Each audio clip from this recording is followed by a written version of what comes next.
बिस्मिल्लाहिर्रहमानिर्रहीम। अस्सलाम वालेकुम। कैसे हैं आप सब? उम्मीद है सब खैरियत से होंगे। आज के टोटके। सफ़ेद कपड़ों को धोते हुए अगर पानी में एक लीमू निचोड़ दें तो सफ़ेद कपड़े ज़्यादा सफ़ेद और साफ़ हो जाते हैं। अगर कपड़े धोते वक्त इसमें थोड़ा सा सफ़ेद सिरका मिला दिया जाए तो इससे कपड़े साफ़ और चमकदार हो जाते हैं। अगर सफ़ेद कपड़े पीलाहट का शिकार हो जाएं, पीला पीला ज़्यादा हो तो इन्हें नीम गर्म पानी में नमक डालकर धोने से इनका पीलापन ख़त्म हो जाता है।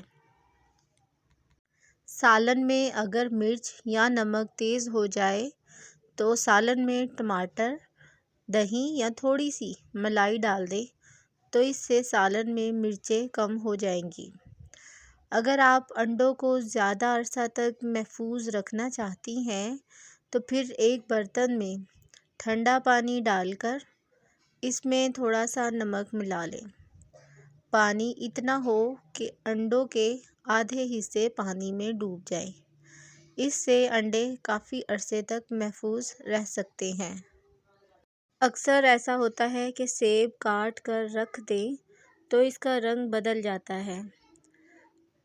अगर कटे हुए सेब के ऊपर थोड़ा सा लीमू डाल दिया जाए तो इससे सेब का रंग ख़राब नहीं होगा। अगर किचन में छिपकलियाँ वगैरह आती हों तो किचन में या कहीं पे भी अगर रूम में भी कहीं पर भी वहाँ पे अगर मोर का पर लटका दें तो वहाँ छिपकली नहीं आएगी।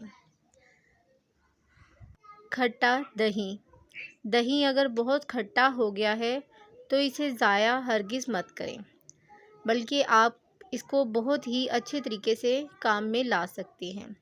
खट्टे दही को फेंकने की बजाय इसमें चांदी के जेवर भिगो दें और थोड़ी देर के बाद उन्हें धो लें।